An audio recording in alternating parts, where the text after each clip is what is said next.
عامر خان سے میری ملاقات ہوئی، میں نے اس کو کوئی دین کی بات نہیں کی، صرف محبت تھی. اب تک اس کے میسج آتے کہ میں زندگی میں کسی سے متاثر نہیں ہوا، تم پہلے آدمی ہو جس سے میں متاثر ہوں. میں نے کوئی جادو کیا، صرف محبت. لوگوں کو محبت دو، قریب ہوں. میں جب گیا بڑی مشکل سے اللہ نے، ملاقات کا کوئی راستہ ہی نہیں تھا، وہ مجھے نہیں جانتا تھا، میں اسے نہیں جانتا تھا، تو کوئی موقع نہیں مل رہا تھا ملاقات کا. تو اللہ نے شاہد آفریدی کو بھیج دیا. شاہد آفریدی اس کی دوستی تھی، ہمارا جو کرکٹر ہے. میں نے اس سے فون پر کہا یار میری ملاقات تو کرا. اس نے ملاقات کروائی. تو اس نے مجھے کہا آدھا گھنٹہ ہے، آدھا گھنٹہ. جب میں پہنچا میکسیمم پونا گھنٹہ. میں کہا ٹھیک. میں گیا تو وہ سہما ہوا چہرہ کہ بھئی مولانا آ گیا، پتہ نہیں کیا کہیں گے، بھئی یہ تو کیا کر رہا ہے، تو حرام کر رہا ہے، ناچ رہا ہے، گا رہا ہے، توبہ کر، ابھی تیرے لیے دوزخ کا فیصلہ ہو جائے. پتہ نہیں کیا ہوا، وہ ڈرا ہوا سہما ہوا تھا. تو میرا ایک دور کالج لائف تھا. میرے اللہ نے مجھے ہدایت دی اور میں 3 دن کے لیے میں اس دوست کو، اس کی نسلوں کو دعائیں دیتا ہوں جو مجھے زبردستی پکڑ کے لے گیا. نہ میرا تبلیغ سے کوئی تعلق، نہ واسطہ، نہ میں کوئی ان سے متاثر. ایک لڑکا تھا، بنگالی تھا، گشت کرتا تھا، لیکن میں اس سے ذرا متاثر نہیں ہوا. میرا دوست متاثر ہو گیا تھا، تو میں تو ان کے قریب سے نہیں گزرتا تھا. تو وہ اور میں اسکول میں اکٹھے آ رہے تھے، کالج میں اکٹھے آ رہے تھے. تو وہ متاثر ہوا، وہ 3 دن کے لیے جا رہا تھا. تو مجھے بتائے بغیر میرا ہاتھ پکڑ کے لے گیا، مجھے کام ہے چلو میرے ساتھ. اور میں اس کو انکار نہیں کر سکتا تھا، یہ میرا اس کا تعلق تھا. اب بھی اسی طرح بھائیوں جیسا تعلق. میں اس کا احسان ماں، مجھے زبردستی لے گیا. ہمارے پنجابی کی مثال ہے، کبے نو لت لگی وہ سیدھا ہو گیا. وہ جو ہوتا ہے ہنچ بیک ہوتا ہے نا، اس کو کسی نے لات ماری تو وہ سیدھا ہو گیا. مہربانی بھائی تیری لات سے میں سیدھا ہو گیا. تو مجھے تو وہ کبے والی لت پہ گئی.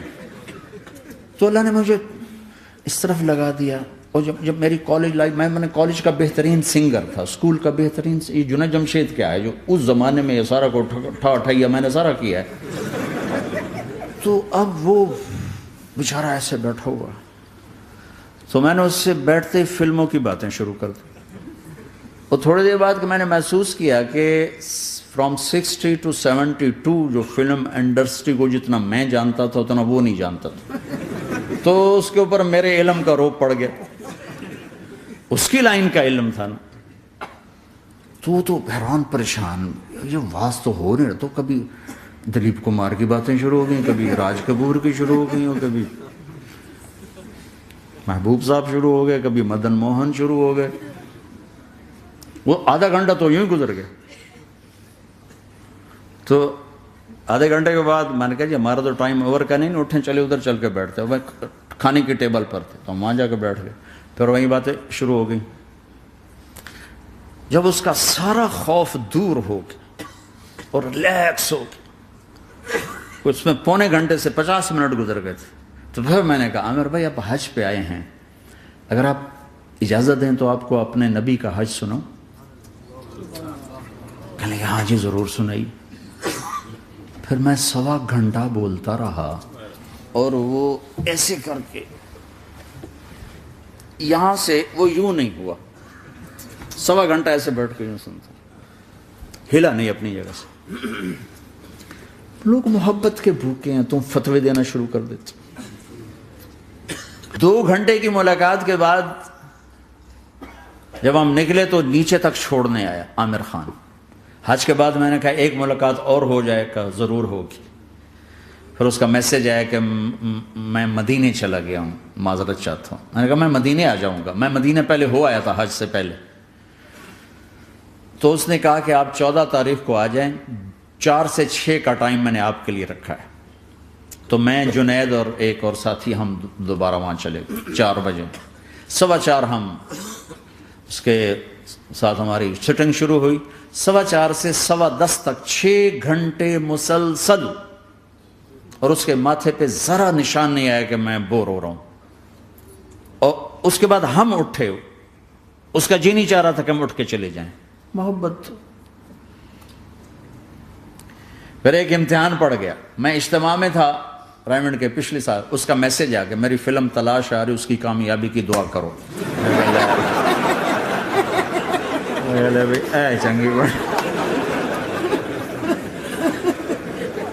میں نے کہا اب کیا کروں؟ جواب دینا بھی ضروری، دعا بھی نہیں ہو سکتی، کیا کروں؟ تو جب وہ میسج آیا تو میرے سامنے کوئی 10-12 علماء بیٹھے تھے. میں نے کہا بھائی یہ میسج ہے، اس کا جواب. کہا جی یہ ہمارا فیلڈ نہیں تمہارا ہے، تو ہی جواب دے. میں سارا دن سوچتا رہا، مجھے کوئی جواب سمجھ میں نہیں آیا کہ جان بھی بچ جائے، جواب بھی چلا جائے. پھر اگلا دن بھی گزر گیا، مجھے کچھ سمجھ میں نہیں آیا. میں عصر کا وضو کر رہا تھا، ایک دم اللہ نے ایک مضمون دل میں ڈالا. تو میں نے فوراً بیٹھ کے اس کو میسج کیا کہ عامر بھائی، جو کریٹو ہوتا ہے نا ذہن، یہ اللہ کسی کسی کو دیتا ہے. تخلیقی ذہن یہ اللہ تعالیٰ کسی کسی کو دیتا ہے، ہر ایک کو نہیں دیتا. اور یہ اللہ کی بہت بڑی عطا ہوتی ہے. اور میں نے تمہارے ساتھ جو وقت گزارا اس میں میں نے دیکھا کہ اللہ نے تمہیں تخلیقی ذہن دیا ہے، تم کریٹر ہو.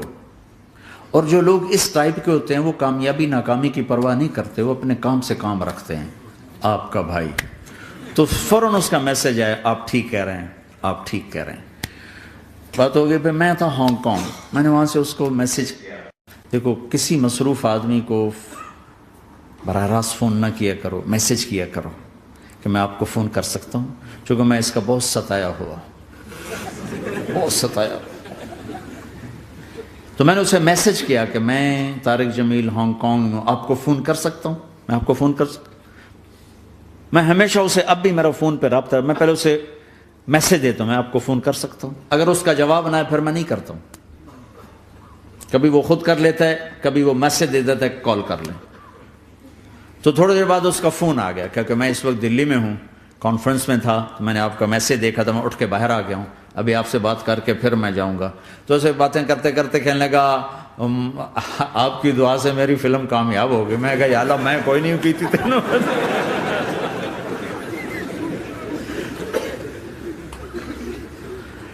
بھائیو محبتیں بانٹو، نفرتیں تو پہلے ہی بہت پھیل چکی. نشہ پلا کے گرانا تو سب کو آتا ہے، مزہ تو تب ہے کہ گرتے کو تھام لے ساتھ.